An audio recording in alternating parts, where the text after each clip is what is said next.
An object placed under water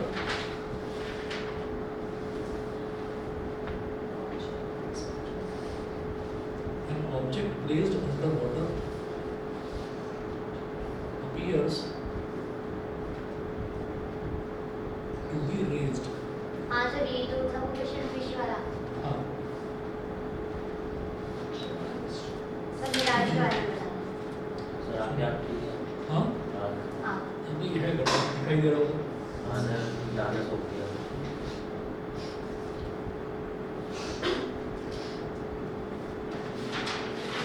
अब देखिएगा यहाँ पर हम ऐसे कहेंगे कि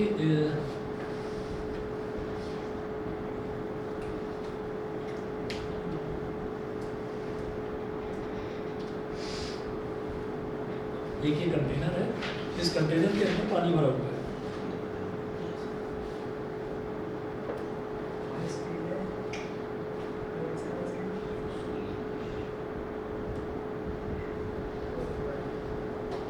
पानी भरा हुआ है बिल्कुल ऊपर टॉप सरफेस तक, और फिर यहाँ पर हमने देखा कि एक कॉइन पड़ा हुआ है इस तरफ।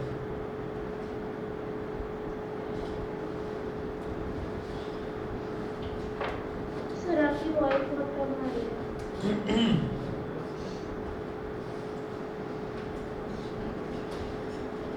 अभी आएगी।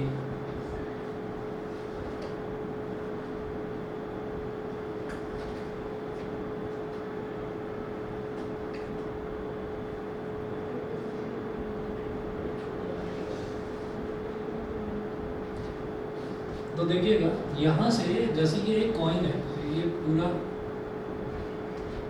वाटर है इसमें,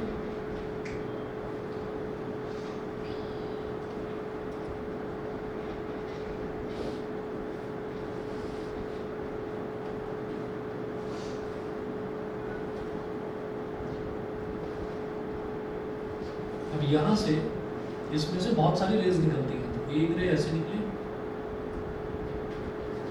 और एक रे ऐसे निकली, ठीक है, दो रेज निकली। निकलती तो बहुत सारी है लेकिन हमने कोई दो रेज देखी, तो एक रे ऐसे निकली और एक रे ऐसे निकली। इसके बाद हम जब इस पॉइंट की बात करेंगे तो इस पॉइंट पर हमने एक नॉर्मल यानी कि परपेंडिकुलर ड्रॉप करा। सिमिलरली इस पॉइंट पर भी हमने एक परपेंडिकुलर ड्रॉप करा, ऐसे ये हो गया। उसके बाद देखिएगा कि अब ये जो रे ऑफ लाइट है, ये रे ऑफ लाइट अगर कायदे से देखते तो ऐसे सीधी जाती, लेकिन हम रेयर मीडियम यानी कि वाटर से हम एयर में जा रहे हैं, तो हम डेंसर मीडियम से रेयर मीडियम में जा रहे हैं, तो it will move away from the normal, ऐसे हो जाएगी। सिमिलरली ये वाली भी ऐसे हो जाएगी, तो it will move away from the normal. और यहाँ पर आप एक आई बना दीजिए।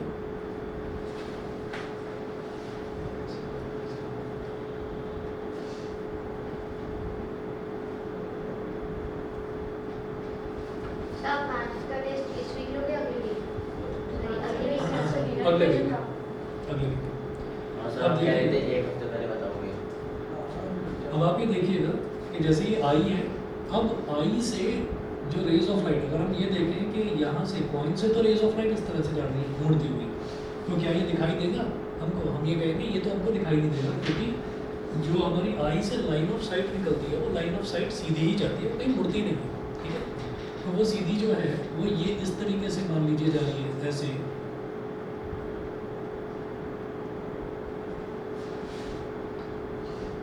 तो ये यहाँ जाकर दोनों रेज ऑफ लाइट मिलेंगी, तो इसका मतलब ये जो कॉइन है ना,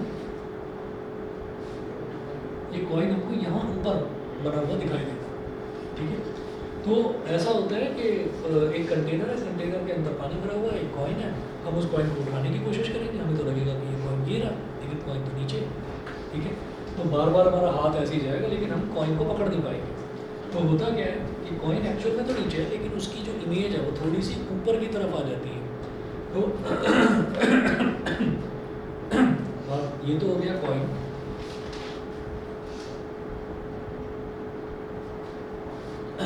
ये क्या है? वाटर, वाटर, और ये है image of coin.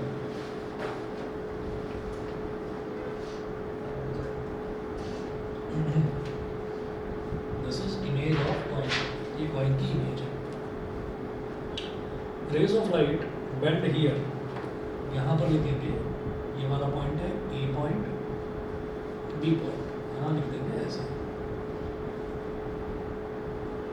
Rays of light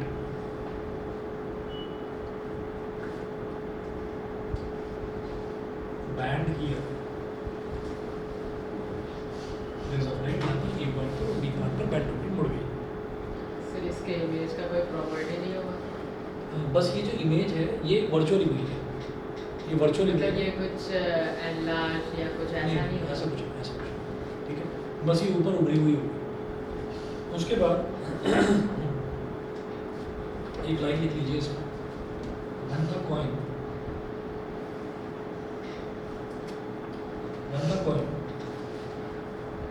is underwater then due to reflection of light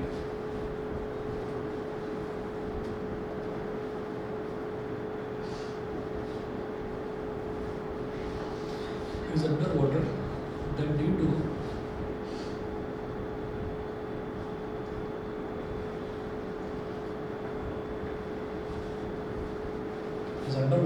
to reflection of light, a virtual image of the coin is formed nearer the water surface.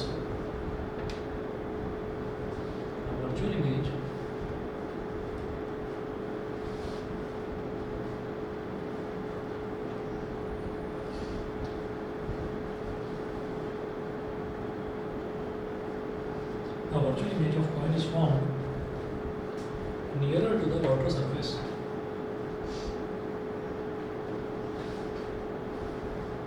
Nearer to the water surface.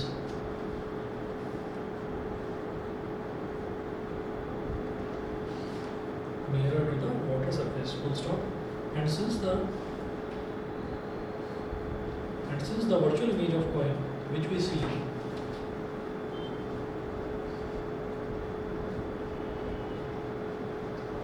and since the virtual image of coin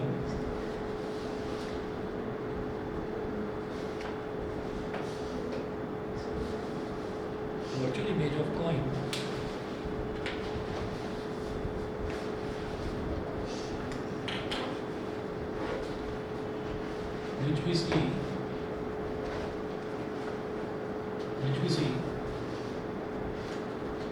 is nearer to the water surface.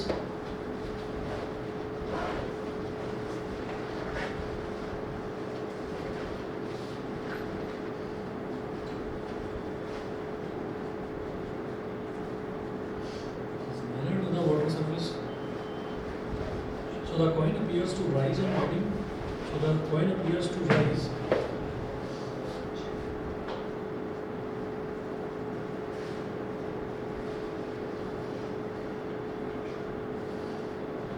Appears to rise under water.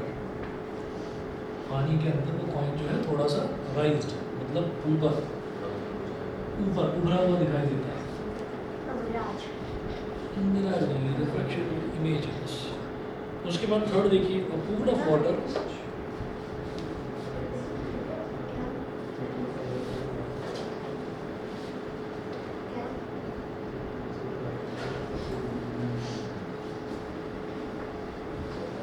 and the third है a pool of water appears to be less deep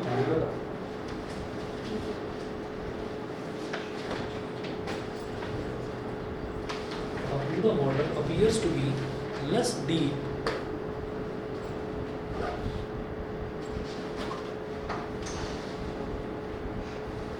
the water appears to be less deep than it actually is.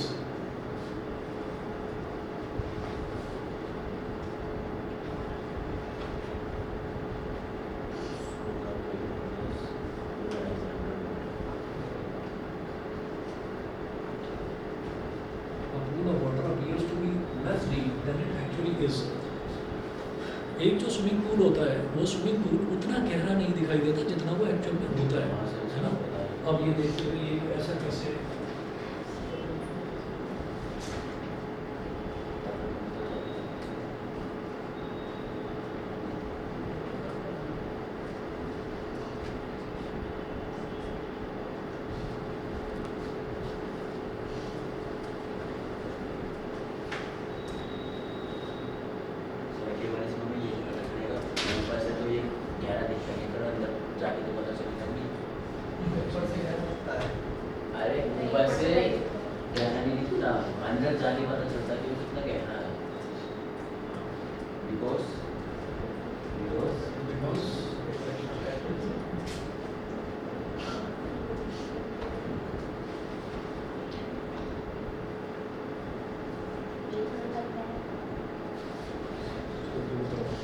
आप ये देखिए ना कि हमने कोई भी ये जो पूल है इस पूल का कोई भी बेस वाला पॉइंट ले लिया, बेस में कोई भी बॉटम में कोई भी पॉइंट ले लिया।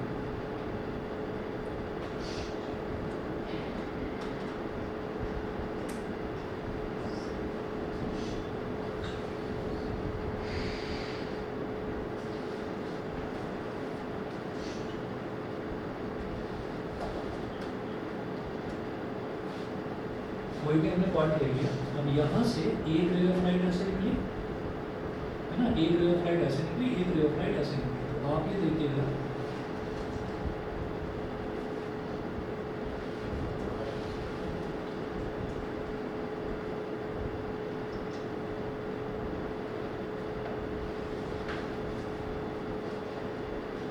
ठीक है। तो आप ये देखिएगा कि ये रेयर, ये डेंसन मीडियम है। डेंसन मीडियम से जब भी कभी कोई ray of light rare medium में जाती है तो it moves away from the normal, normal से दूर की तरफ भागती है।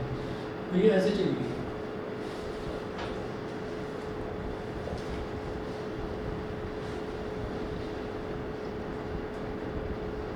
ऐसे। अब हमने कहा कि ऑब्जर्वर की आई है इधर, बहुत बड़ी आई दिखा रहे हैं।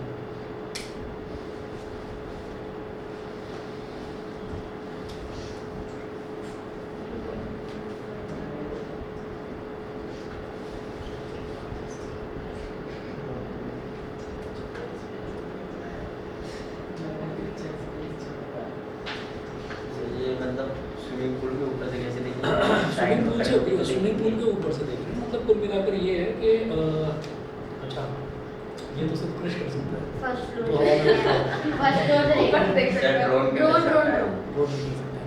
बस सर जो ह्यूमन होगा वो साइड में खड़ा रहेगा, वो ऊपर से नहीं देखेगा। आप ऊपर बना दिए ना। देखिए चलिए, तो अगर मतलब ऊपर से देख रहे हैं हम किसी भी ऐसे खड़े हुए हैं कि नीचे तो स्विमिंग पूल है और ऊपर हम ऐसी जगह पर खड़े हुए हैं जहाँ से डाइव लगाई जाती है ना ऊपर खड़े होकर, वो एक होता है। तो ऐसे ही उसमें बीकर है। क्या वो beaker is not a swimming pool, beaker swimming pool थोड़ी है। हाँ ड्रेजिंग लैंड में देख सकते हैं जाके।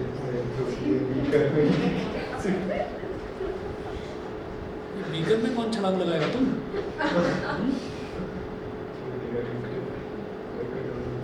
तो डिफरेंस आ जाएगा पूल और बीकर। तो डिफरेंस आप ये देखिए यहाँ से ये ऐसे जाएगा आई के अंदर, ठीक है। लेकिन हम तो ये कहते हैं कि हमारी जो आई है, हमारी आई को तो सीधा दिखाई देता है, तो टेढ़ी लाइन तो नजर नहीं आती। तो ये जो लाइन थी जो इधर से थोड़ा सा टेढ़ी हो गई है, इसको आगे एक्सटेंड करिए, इसको आगे एक्सटेंड करिए। ये दोनों के दोनों यहाँ पर दिखाई देंगे। इसका मतलब क्या है कि ये जो है ये तो एक्चुअल में बॉटम था उसका,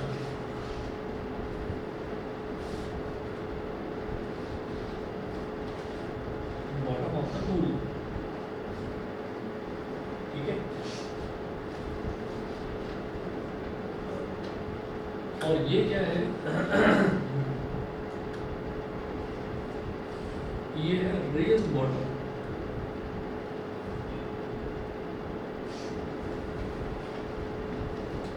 तो यहाँ से और यहाँ तक वाली जो डेप्थ है इसको तो मैं बोलूँगा real depth.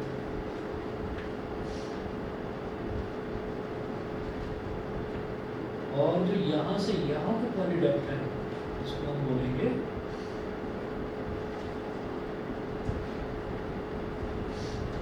अपीयरेंट depth, real depth और अपीयरेंट डेप्थ। अपीयरेंट डेप्थ का मतलब क्या है? ये ऑनलाइन वालों को दिखाई दे रहा है भाई दोनों को? बताओ, दिख रहा है दोनों को? बता दो। अच्छा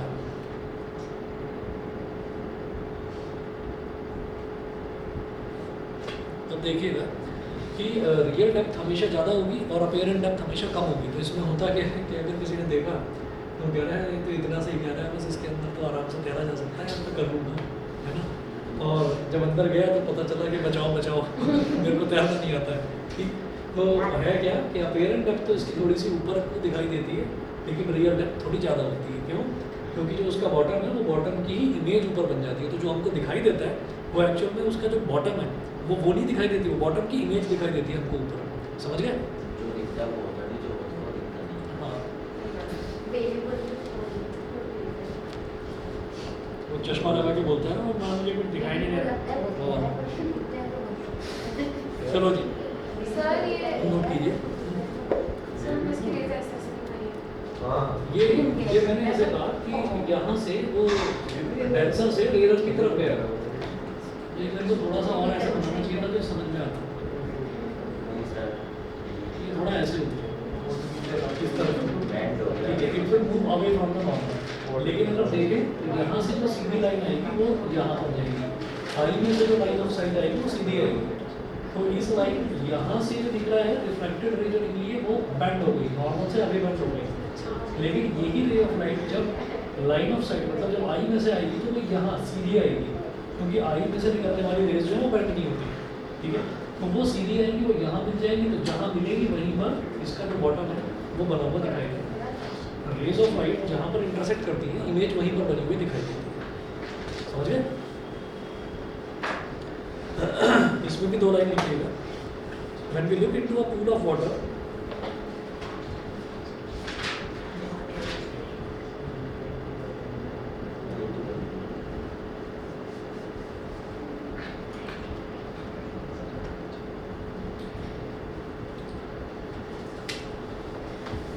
when we look into a pool of water, comma, we do not see the actual bottom of the pool. When we look into a pool of water, we do not see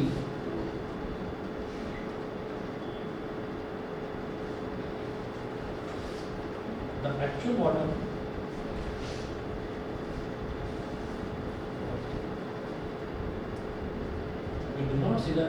of the pool, comma, we see a virtual image of the bottom of the pool. We see the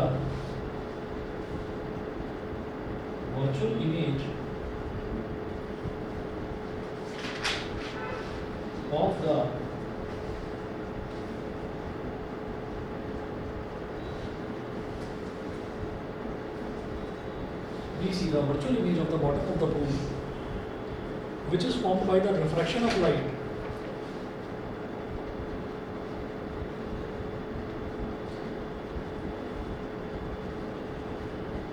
पर ऐसे कितने case है? this last time, which is formed by the refraction of light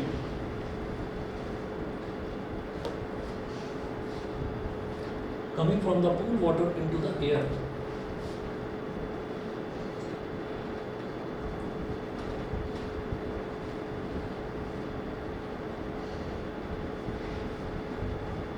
From the pool water into the air.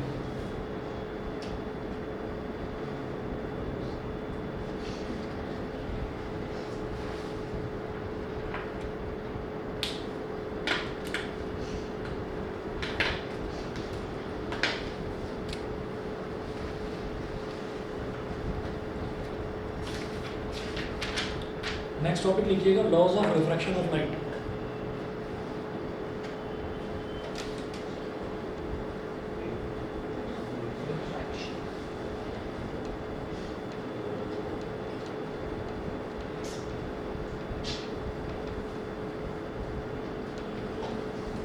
Sir lens formula इसके बाद में आते पहले आता है? बाद में तो हमारे स्कूल में लेंस फॉर्मूला भी लगन कर दिया।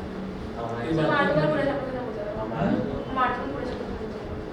कल पूरा खत्म हो जाएगा। लास्ट ईयर, हाँ लास्ट ईयर से। हो जाएगा ये तो ज़्यादा हमारे क्लास में नौ बच्चे आए थे, हमने उसमें रिफ्लेक्टिव इंडेक्स और पता नहीं क्या क्या सब करा दिया। हाँ, वो करा देते हैं। ये ज़्यादा बड़ा नहीं है, जल्दी हो जाएगा। सर हमारे यहाँ तो फॉर्मूला बेसिस से स्टार्ट हो गया। हमारे में भी ऑलमोस्ट सर रिफ्लेक्टिव इंडेक्स समझ में आया। अगर मालूम हो। हाँ जी देखिएगा laws of refraction of light. Laws of refraction of light में there are 2 laws of refraction of light.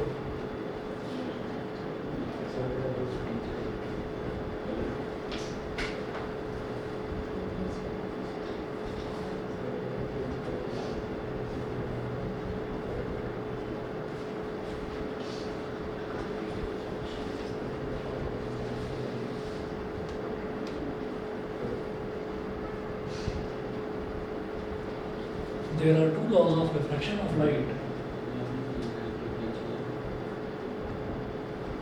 There are two laws of refraction of light.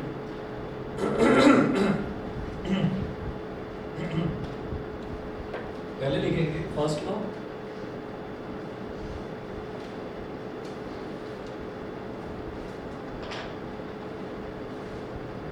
First law इसमें लिखिएगा.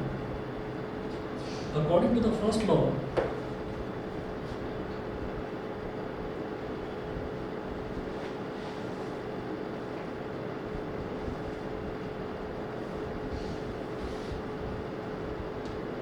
according to the first law, the incident ray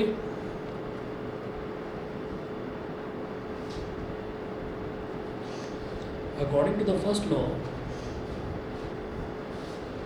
the incident ray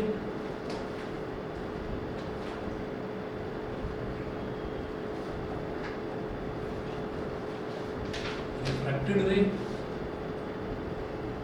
the incident ray, comma, refracted ray and normal at the point of incidence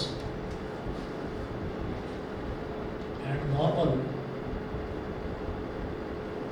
at the point of and normal at the point of incidence, normal at the point of incidence all lie in the same plane.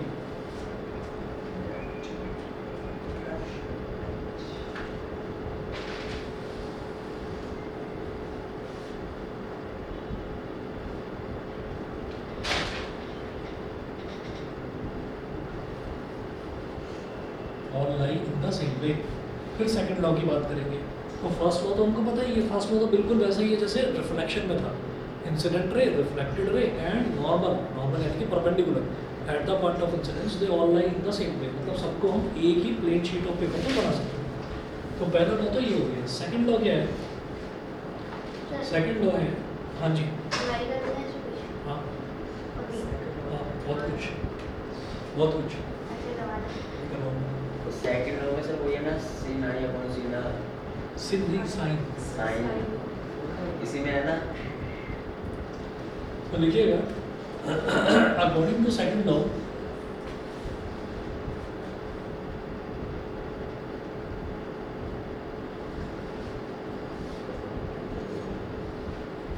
according to second law, the ratio of sine of angle of incidence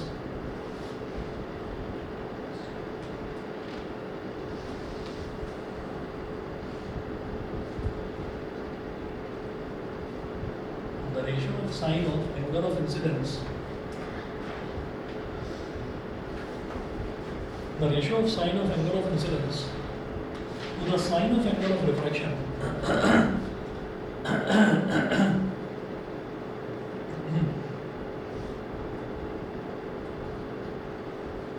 to the sine of angle of refraction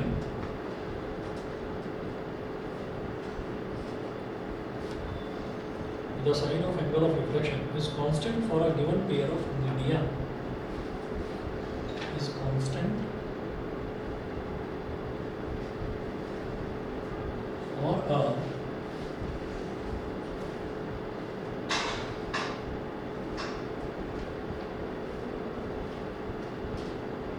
is constant for a given pair of media is constant for a given pair of media. Media क्या होता है? जो medium होता है ना, medium का plural form को media बोल देते हैं. is constant for a given pair of media. अभी मैं बता रहा हूँ इसमें क्या है कि सेकंड लॉ ये कहता है कि अगर देखिए ट्रिग्नोमेट्रिक रेशियोज होते हैं कुछ, और ट्रिग्नोमेट्रिक रेशियोज होते हैं sine, cos, tan, cot, cosec, sec. तो ये कुछ ट्रिग्नोमेट्रिक रेशियोज होते हैं. तो अगर मान लीजिए हमें एंगल ऑफ इंसिडेंस दे रखा है और एंगल ऑफ रिफ्रैक्शन दे रखा है, तो अगर मैं sine of angle of incidence और sine of angle of refraction इन दोनों का रेशियो निकालूँ तो वो एक कांस्टेंट आएगा. ठीक है, वो एक कांस्टेंट आएगा और उसी कांस्टेंट को हम रिफ्रैक्टिव इंडेक्स बोल देते हैं. उसी कांस्टेंट को रिफ्रैक्टिव इंडेक्स बोलते हैं. यही हमारा सेकंड लॉ है. ठीक, तो नोट कीजिएगा. सर एक बार बताओ, नोट करिए पहले. यहाँ पर हम लिखेंगे sine i upon sine r is equal to constant. Sine i upon sine r is equal to constant. ये हो गया. ठीक है, आगे लिख रहा हूँ उसको।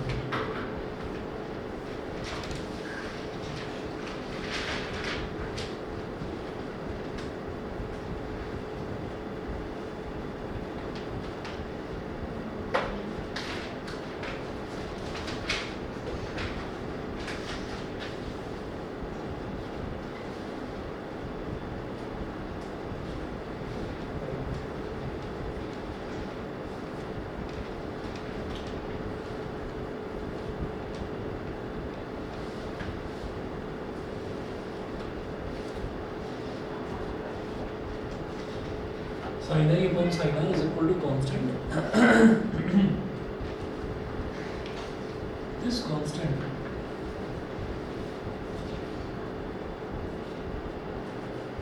is called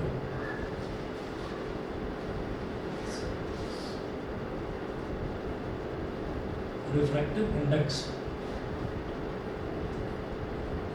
Refractive index of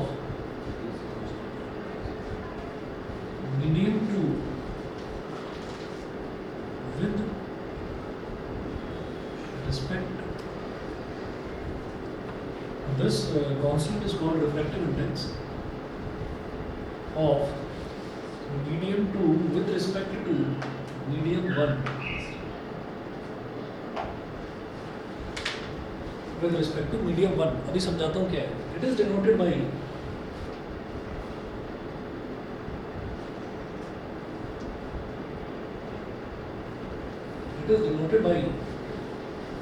जैसे स्मॉल n होता है ना, स्मॉल n, इस स्मॉल n को थोड़ा सा नीचे खींच दो तो इसको बोलते हैं ईटा, ETA ईटा, ठीक है क्या? ईटा। सर आपने बात कर एनिमल मैं ये कह रहा था सर, आप एक बार अरे मैं बता रहा हूँ, मैं सुन लिया था, बता रहा हूँ, ये समझ गए ईटा।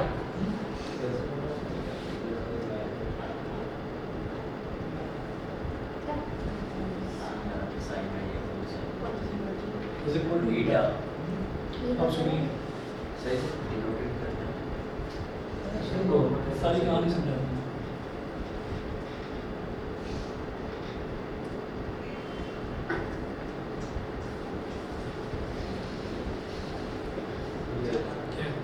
मेरे को बनाना सिखा रहा था, ये बना के खुद दिया सर। ये क्या बता रहे हो? ये बना रहा। हाथी की सूंड है तो this law is also called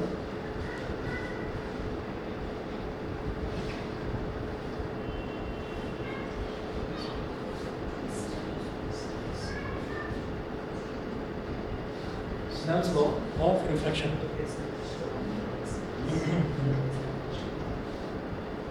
ये आप लोग बैठे रहते हो ना, तो बड़े शरीफ बच्चों की तरफ चलती हुई जाती है यहाँ से, जैसे शरीफ बच्चा हो। ये तो चलती नहीं है, ये दौड़ती है। और क्या जब ये छोटी थी तो हमें लग रहा था कि पता नहीं कब चलेगी, मतलब 2 साल लगभग हो गए, 2 साल तक ये घुटनों चल रही है, और घुटनों ऐसे चल रही है कि मतलब फुल स्पीड। एक बार तो बिल्ली दिखाई दे गई तो बिल्ली के पीछे ही भाग रही है, मतलब घुटनों हमें डर लगने लगा। बच्चे को पता नहीं होता कि भाई कोई किसी चीज़ से हमारा फ़ायदा या नुकसान। फिर चलना शुरू करा तो चलना नहीं करा शुरू, दौड़ना ही करा शुरू एकदम। तो मतलब कुछ बच्चों का ऐसा होता है, ये आप सब पर भी लागू होता है कि कुछ चीज़ें ऐसी होती हैं कि हमें लगता है कि हम कर ही नहीं सकते, तो हम एक चीज़ में कंफर्ट जोन में आ गए, हम उसी जोन में आ गए। फॉर एग्जांपल अभी मैं बोल रहा हूँ कि क्या है ये, तुम कह रहे हो नहीं सब कुछ, मतलब तुम्हें लगता है कि तुम्हारे मुझसे कुछ गलत ही निकलेगा, ठीक? तो ऐसा नहीं है। किसी चीज़ को अगर इम्प्रूव करने की कोशिश करी जाए तो करी जा सकती है। तो ये बचपन से ही होता है, जब बच्चा छोटा होता है, पैदा होता है, तभी उसको लगता है ज़बरदस्ती हर चीज़ में, हर चीज़ के लिए पुश किया जाता है। फॉर एग्जांपल अगर साइकिल भी चलानी है ना, तो पीछे से कोई कहता है कि नहीं छोड़ना मत, बस पीछे से छोड़ना मत, मतलब उसको यही लगता रहता है कि बैलेंस तो बना ही नहीं पाएगा। अरे इंसान से बढ़िया बैलेंस कोई बना ही नहीं सकता, ठीक है ना? तो वो ये बहुत मुश्किल चीज़ है साइकिल चलाना भी। और फिर साइकिल क्या, फिर तो इंसान बाइक भी चलाता है और उस बाइक को मैनेज भी करता है, कंट्रोल भी करता है।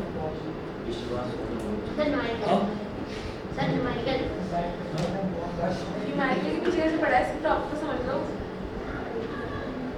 इसी स्कूल में पढ़ गया। मैंने भी पढ़ लिया। मेरी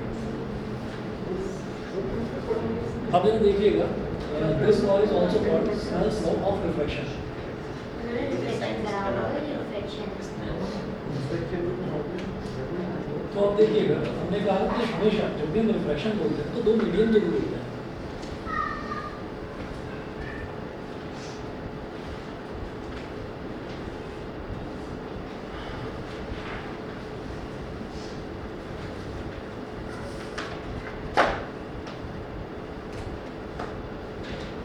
एक लाइट ऐसे आई और जो ये मीडियम है इधर इसको मैंने बोल दिया मीडियम 1।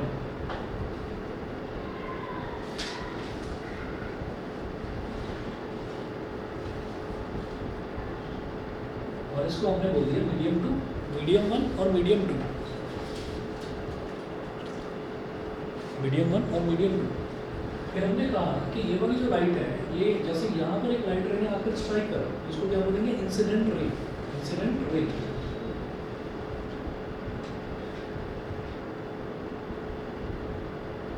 अच्छा, जिस पॉइंट पर इसने स्ट्राइक करा उसको क्या बोलते हैं पॉइंट ऑफ इंसिडेंस, ठीक है। तो पॉइंट ऑफ इंसिडेंस पर ही आपने परपेंडिकुलर ड्रॉप कर दिया, उस परपेंडिकुलर को क्या बोलते हैं नॉर्मल। तो नॉर्मल के साथ इंसिडेंट रे जो एंगल बनाती है that is called angle of incidence. फिर कायदे से तो ये लाइट रे ऐसे जाती है अगर चेंज ऑफ मीडियम ना होता तो, लेकिन मीडियम चेंज हो गया तो आप रेयर से डेंसर में आ गए तो it will move towards the normal, normal की तरफ थोड़ी सी झुक जाएगी to bend towards the normal. तो ये जो लाइट रे है this light ray is called refracted रे।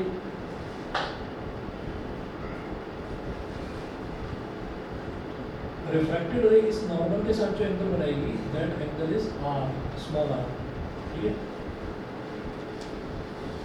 अब हम ये कहेंगे जो सेकंड लॉ ऑफ रिफ्लेक्शन है ये कहता है कि आप किस मीडियम से किस मीडियम में जा रहे हैं। आप मीडियम 1 से मीडियम 2 में जा रहे हैं तो मीडियम 1 में एंगल क्या बन रहा है आई, तो हम ये कहेंगे sine of I. Sine of I का मतलब क्या है, कैसे बताऊँ,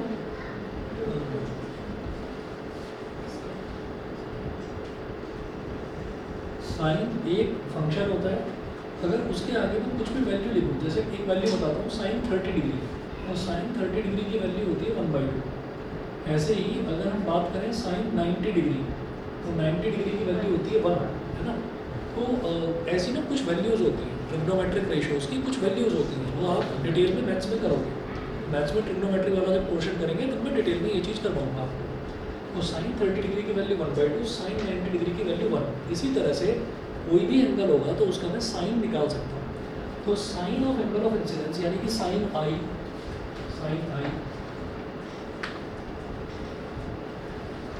upon sine of angle of reflection मतलब साइन आर। लास्ट में कॉस पढ़ा था हमने। नहीं। आप फिजिक्स में आपने वर्क एनर्जी एंड पावर में पढ़ा cos theta, fs cos theta 1, ठीक है। अब देखिएगा sine i upon sine r, तो आप कहाँ से कहाँ जा रहे हैं, आप मीडियम 1 से मीडियम 2 में जा रहे हैं, तो इसको ऐसे लिखेंगे थीटा और यहाँ छोटा सा इधर लिखेंगे 1 और इधर छोटा सा लिखेंगे 2, 1 ईटा 2, 1 तो हमारे ईटा, सामने तो आगे लिखवा दिया वो कोई बात नहीं, उन्होंने लिखवाया होगा ईटा 1 2। हाँ, तो उसका मतलब क्या है कि आप 1 से 2 में जा रहे हैं, और यहाँ पे 2 अगर 2 1 है तो इसका मतलब 2 से 1 में जा रहे हैं, है ना। तो अब जैसे ये है 1 ईटा 2, तो 1 ईटा 2 का मतलब ये है कि लाइट रे जो है वो फर्स्ट मीडियम से मीडियम 1 से मीडियम 2 के अंदर एंटर कर रही है। तो मीडियम 1 में एंगल बनने वाला क्या है आई, और मीडियम 2 में जो एंगल बन रहा है वो क्या है आर, है ना। वेरी गुड, बहुत बढ़िया। आज तो कहने की जरूरत ही नहीं पड़ी। अरे दोनों ने मोबाइल अलग रख रखा है और ये स्टाइल भी बढ़िया था, एक बार बाल आगे और एक बार पीछे, रजनीकांत वाला स्टाइल। तो sine i upon sine r is equal to 1 eta 2, ठीक है। तो इसका मतलब क्या होगा कि लाइट रे फर्स्ट मीडियम से सेकंड मीडियम में जा रही है, ठीक है।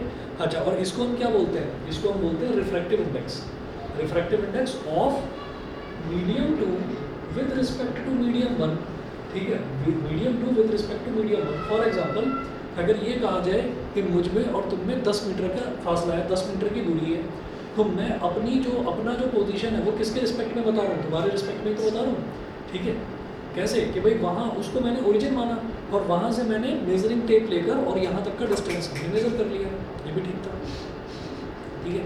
तो 0 से और यहाँ तक 10 मीटर तक, तो हमने क्या कहा कि this is my position with respect to his position, ठीक है। तो यहाँ पर लाइट रे एंटर कर दी है, तो रिफ्रैक्टिव इंडेक्स ही ये डिटरमिन करता है कि कौन सी रे कितना मुड़ेगी या कितना नहीं मुड़ेगी, कितना बेंडिंग होगी, कितना रिफ्रैक्शन होगा। हाँ, रिफ्रैक्टिव इंडेक्स जो है, रिफ्रैक्टिव इंडेक्स ही डिटरमिन करता है कि कौन सी लाइट रे कितना बेंड करेगी, कितना नहीं करेगी। हमने ये कहा कि जैसे हमने ये बोल दिया कि it bends towards the normal, जब रियर से डेंसर में लाइट रे जाएगी तो लाइट रे बेंड्स टुवर्ड्स द नॉर्मल, ये हमने पढ़ा है ना। तो कितना बेंड करेगी, क्या पूरा बेंड कर जाएगी या हल्का सा बेंड करेगी, तो वो पूरा बेंड करेगी, हल्का बेंड करेगी या ज़्यादा बेंड करेगी, ये डिपेंड करता है रिफ्रैक्टिव इंडेक्स पर, समझ गए, ठीक है। और अलग अलग मटेरियल का अलग अलग रिफ्रैक्टिव इंडेक्स होता है। फॉर एग्जांपल अगर ग्लास में जा रही है लाइट रे, एयर से ग्लास में जा रही है तो अलग होगा रिफ्रैक्टिव इंडेक्स, एयर से वाटर में जा रही है तो अलग रिफ्रैक्टिव इंडेक्स होगा, एयर से मिल्क में जा रही है तो अलग रिफ्रैक्टिव इंडेक्स होगा। मेरी बात क्लियर सभी को, ठीक है।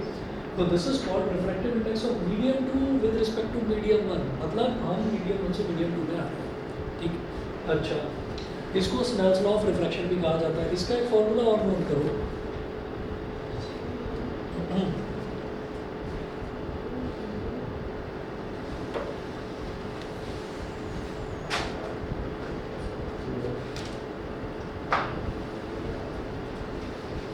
ऑनलाइन वाले दोनों बच्चे बताइए, क्लियर है? अगर मैथ्स का ही, हाँ, मैथ्स की भी ज़्यादा करा सकता हूँ, हम कब करवाएंगे ना? तो लगातार 2 मैथ्स। अच्छा, अरे ऑनलाइन वालों को क्लियर है, सो गए दोनों? सब मोशा का मैसेज आपको, वो बोलती नहीं है। हाँ, नहीं बुक्स तो है ही नहीं ऑनलाइन, है नहीं आज, नहीं तो उसे फीवर हो गया। चलिए, साइन है, ये कौन साइन है? इसका मैसेज है सर, कुछ समझ ही नहीं आ रहा है। क्या हो गया भाई? हमसे किसका ये कुछ ये निशान ईशान भी था जो अपने बात करा सब बेचारे। क्या हो गया, आवाज़ नहीं आ रही क्या? क्या करने को बात है कि अच्छा अच्छा अच्छा, चलो कोई बात नहीं, जब आओगे करवाता हूँ फिर। मुझे भी करवा देना। साइन है अपॉन साइन है इज इक्वल टू 1 ईटा 2। अब देखिएगा, सर जो सेक थीटा होता है वो इनवर्सली प्रोपोर्शनल होता है ना कोस, अभी टेक्नोमेट्री मैं भूल गया, जब याद आएगा तो बताऊंगा। कोई बात नहीं। हाँ, कोस थीटा जो होता है वो इनवर्सली प्रोपोर्शनल होता है ना सेक थीटा से। सर मेरा आज very सुंदर है। अरे वाह। क्या हो गया? मेरा आज मिराज, मिराज पढ़ा है तुम्हें क्लास में? क्या है?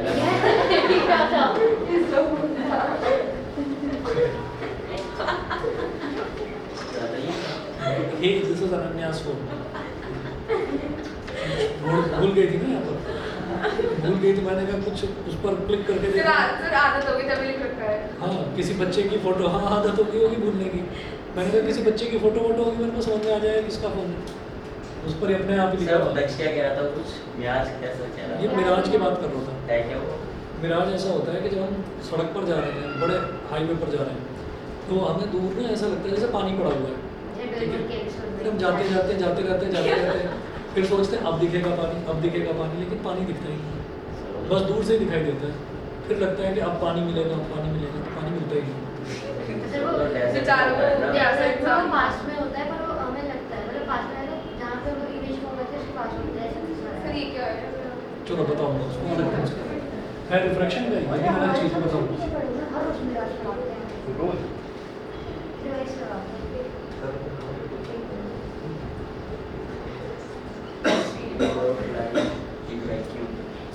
वैसे भी वो हाँ, भाई वो ये है। एक मीडियम टीचर है, सिर्फ हमारी क्लास में मिले upon speed of light in medium.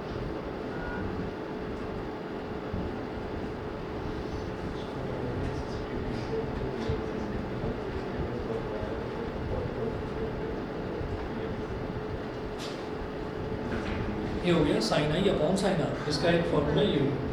एक क्वेश्चन नोट कीजिएगा, a beam of light passes from air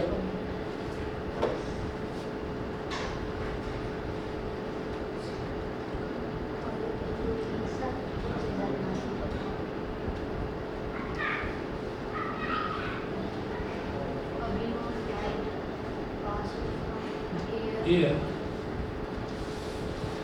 into a a substance capital X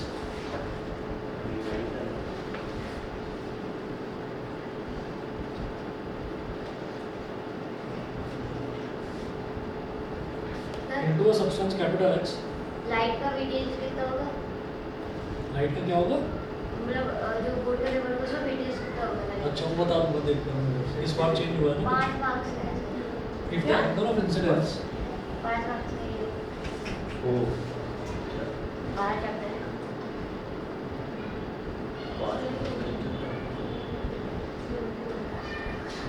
पाँच मार्क्स में इसको if the angle of incidence be 72 degree and the angle of refraction be 40 degree,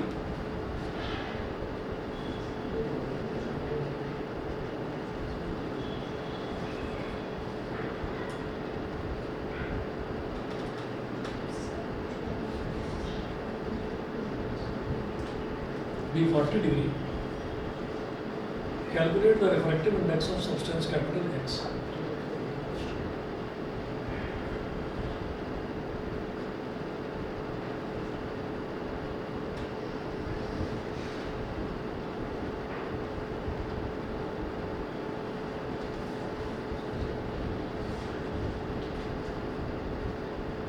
Calculate the refractive index of substance capital X.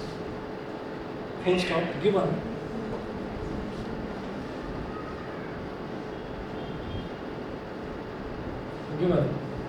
sin 72 degree is equal to 0.951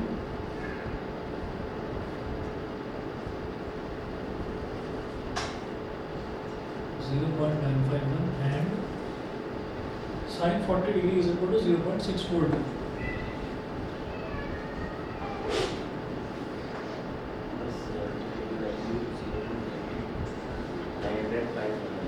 ठीक है, वो बोल रहे हैं sir ऐसे गिवन होता है। हाँ, अगर मतलब अलग एंगल्स होंगे ना, बिल्कुल अलग से एंगल होंगे 72 और 40 डिग्री है तो गिवन तो होगा। सर कुछ जनरल ऐसे एंगल्स होते हैं जिनकी वैल्यू आपको हाँ 30 डिग्री तो 60 वो याद डिग्री करनी 40 पड़ेगी डिग्री याद करनी पड़ेगी पूरी और टेबल तो सर जैसे ट्रिग्नोमेट्री में आएगा तो उनमें भी गिवन दिया गया होगा ना, हाँ, अगर इस तरीके से होगा तो आपको वैल्यू गिवन होगी, पर कुछ जो है याद करनी पड़ती है। कुछ याद भी करनी पड़ेगी। 30, 90, अब देखिए, 60 वो पूछ रहे हैं कि आपको इसका रिफ्रैक्टिव इंडेक्स निकालना है, तो रिफ्रैक्टिव इंडेक्स कैसे निकलेगा?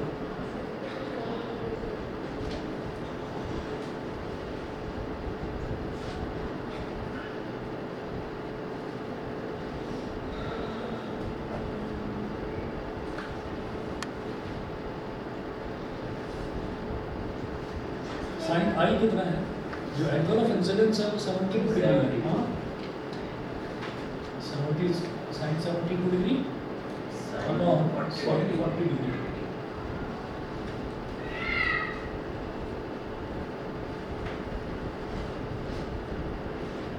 अभी कितना हो गया? पॉइंट से काट गया भाई, इधर भी पॉइंट के बाद 3 डिजिट है, इधर भी पॉइंट के बाद 3 डिजिट है, पॉइंट से पॉइंट गया 642 और 951। इसको डिवाइड करके देखिएगा 1.48 आएगा।